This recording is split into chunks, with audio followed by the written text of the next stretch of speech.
యేసుక్రీస్తు నామములో ఈ ఉదయకాల సమయం మీ అందరికీ శుభాభివందనాలు తెలియజేసుకుంటున్నానండి. దేవుని వాక్యాన్ని చూద్దాం. హెబ్రీయులకు రాసిన పత్రిక 11వ అధ్యాయము 6వ వచనం. విశ్వాసము లేకుండా దేవునికి ఇష్టుడైనట అసాధ్యము. విశ్వాసం అంటే ఏంటండి? దేవుణ్ణి నమ్మడం. ఒక వ్యక్తి నాకు విశ్వాసం అంటే దేవుని యందు నమ్మిక ఉంచడం, దేవుణ్ణి ప్రేమించడం, దేవునికి ఇష్టంగా ఉండడం. ఈ విశ్వాసం ఎక్కడ దొరుకుతుందండి? బయట ఎక్కడన్నా షాపులో దొరుకుతుందంటారా? దొరకదు. విశ్వాసము షాపుల్లో దొరికే వస్తువు కాదు, ఇంకెక్కడ కూడా దొరకదు. ఒకవేళ అలా దొరికే పని అయితే ప్రతి ఒక్కరు ధనవంతులు వెళ్ళి ముందుగా కొనుక్కొచ్చి పెట్టుకుంటారండి ఇంట్లో. కానీ ఈ విశ్వాసం అనేటువంటిది బయట ఎక్కడ దొరికేటువంటి వస్తువు కాదండి, వస్తువు అయితే కాదు. కానీ దేవుని యందు విశ్వాసం ఉంచినప్పుడు మాత్రమే విశ్వాసం బయట దొరకదు. కాబట్టి అయితే మనం ఈ విశ్వాసం ఎలా ఉంటుందని అంటే, విశ్వాసము అంటే దేవుని యందు నమ్మకం ఉంచడం. దేవుని యందు నమ్మకం ఉంచడం అంటే ఎలా అంటే, ఒక వ్యక్తిని నమ్ముతారు. కొంతమంది ఏం చేస్తారంటే మనుషులు నమ్ముతారు, తన యొక్క బలాన్ని నమ్ముతారు.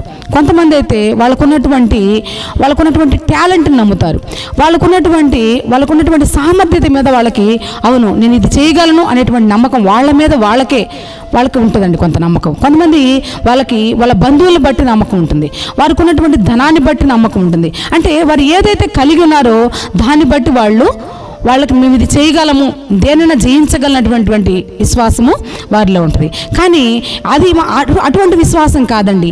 దేవుని యందు విశ్వాసాన్ని దేవుడు ఇష్టపడుతున్నాడు. దేవుణ్ణి ఎవరైతే ప్రేమిస్తారో, దేవుణ్ణి ఎవరైతే ఇష్టపడతారో, దేవుడి గురించి ఎవరైతే ఆలోచిస్తారో అది దేవునికి ఇష్టం అన్నమాట. అయితే ఈ విశ్వాసం ఎక్కడుంటుందంటే, విశ్వాసము హెబ్రీయులకు రాసిన పత్రిక 11వ అధ్యాయం మనం చూసినట్లయితే నిరీక్షించబడి వాటి యొక్క నిజస్వరూపమైనదండి. విశ్వాసము నిరీక్షించబడి వాటి యొక్క నిజస్వరూపమై ఉన్నదండి. అయితే దేవుని వాక్యం చెప్తుంది, ఈ మనుషులను బట్టి ఆశ్రయించడము, మనకున్నటువంటి పరిస్థితులను బట్టి ఆశ్రయించడము, మనకున్నటువంటి ధనాన్ని బట్టి ఆశ్రయించడం కాదు. కానీ దేవుడు ఏంటంటే, ఈ మనుషులను నమ్ముకొనుట కంటే, వీళ్ళ నుంచి వచ్చేటువంటి విశ్వాసం గొప్పది కాదండి. మనుషులను నమ్ముకుంటే, రాజులను నమ్ముకొనుట కంటే యెహోవాను ఆశ్రయించుట మేలండి. ఈ మనుషులు ఎప్పుడైనా విడిచిపెట్టవచ్చు, కానీ దేవుడు మాత్రము ముదిమి వచ్చి వరకు ఎత్తుకునేటువంటి దేవుడు అండి. తల్లి గర్భంలో రూపింపబడక మునిపే నిన్ను ప్రేమించినటువంటి దేవుడు, నిన్ను చూచినటువంటి దేవుడు, నీ యందు ఒక ప్రణాళిక కలిగినటువంటి దేవుడు అండి. నిన్ను అంతగా దేవుడు ప్రేమిస్తున్నాడు.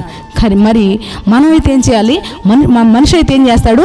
మనుషుల మీద నమ్మకాన్ని పెట్టుకుంటాడు, తన గురిని వేరే వాటి మీద ఉంచుతాడు. కానీ దేవుడు దాన్ని ఇష్టపడాలి. దేవుణ్ణి ఎవరైతే ఇష్టపడుతున్నారో, దేవుణ్ణి ఎవరైతే ప్రేమిస్తారో వాళ్ళ యందు మాత్రమే దేవుడు వారిని మాత్రమే ఇష్టపడే దేవుడుగా ఉంటున్నాడండి. ఎవరైతే దేవుని నమ్ముకుంటారంటే, మనం దేవుని వాక్యాన్ని మనం చూసుకుందాం. కీర్తన గ్రంథము 119వ కీర్తన 10వ వచనంలో, నా పూర్ణ హృదయముతో నేను నిన్ను వెతికి ఉన్నాను, నన్ను నీ ఆజ్ఞలను విడిచి తిరుగనీయకము.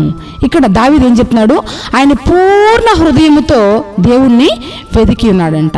ఆయన ఎవరైతే వెతుకుతారో, ఆయన కొరకు ఎవరైతే జీవిస్తారో, ఆయనతో ఎవరైతే గడుపుతారో, ఆయన అటువంటి ఆజ్ఞలను ఎవరైతే ఫాలో చేస్తారో వాళ్ళని దేవుడు ఏం చేస్తాడంటే ఆశీర్వదిస్తాడు. మనకి విశ్వాసానికి తండ్రిగా ఉన్నటువంటి అబ్రహాము దేవుని మాటకి విధేయత చూపించి, దేవుడు మరి తిరిగి ప్రశ్నించలేదండి. అబ్రహాం యొక్క జీవితంలో దేవుణ్ణి వెంబడించినటువంటి వ్యక్తిగా ఉన్నాడు, దేవుడితో గడిపినటువంటి వ్యక్తిగా ఉన్నాడు, దేవుణ్ణి ఫాలో అయినటువంటి వ్యక్తిగా ఉన్నాడు. కాబట్టి అబ్రహాము విశ్వాసమునకు తండ్రిగా నిలబడ్డాడండి. మరి అబ్రహాము అంతగా దేవుణ్ణి నమ్మాడు కదా. అబ్రహాము లాంటి విశ్వాసం మనము మన జీవితంలో కలిగి ఉండాలి. ఈ ఉదయకాల సమయంలో వాగ్దానాన్ని వింటున్నటువంటి నీ జీవితంలో ఈ దినము నుంచి నువ్వు దేవుని యందు ఇంతవరకు మనుషుల మీద గురి పెట్టావేమో, ఆలోచనల వైపు గురి పెట్టావేమో, నీ యొక్క ఏదైతే నువ్వు ఆ ధనం మీద గురి పెట్టావేమో, నీ బలం మీద గురి పెట్టావేమో, ఇవన్నీ పక్కకు పెట్టి ఈ ఉదయకాల సమయం నుంచి నువ్వు దేవుని వైపు అబ్రహాములాగా గురి కలిగి, మనుషుల వైపు చూడకుండా, నీ పరిస్థితుల వైపు చూడకుండా అబ్రహాములాగా దేవుని వైపు గురిపెట్టి నువ్వు నడిచినట్లయితే నీ పనులన్నీ, నీ పరిస్థితి పరిస్థితులన్నీ నీ యొక్క ప్రతి దానికి సమాధానం ఇచ్చేటువంటి దేవుడుగా ఈ ఉదయకాల సమయంలో దేవుడు ఈ వాగ్దానం ద్వారా నీతో మాట్లాడుతున్నాడు. మరొకసారి వాగ్దానాన్ని జ్ఞాపకం చేసుకుందామండి. విశ్వాసము లేకుండా దేవునికి ఇష్టడైనట అసాధ్యము. దేవుని యందు మాత్రమే మనము దేవుని మాత్రమే ఇష్టంగా ప్రేమించే వారంగా దేవుణ్ణి మనం ఉండాలని దేవుడు కోరుకుంటున్నాడు. దేవుడి వాగ్దానం నీ జీవితంలో నెరవేర్పు సమకూర్పు అనుగ్రహించబడును గాక. ప్రార్థన చేసుకుందాం. స్తోత్రము తండ్రి, స్తోత్రము నాన్న, పరిశుద్ధుడా మీకు వందనాలు. జీవము కలిగిన దేవానికి స్తోత్రాలు తెలియచేసుకుంటున్నాను ప్రభువా.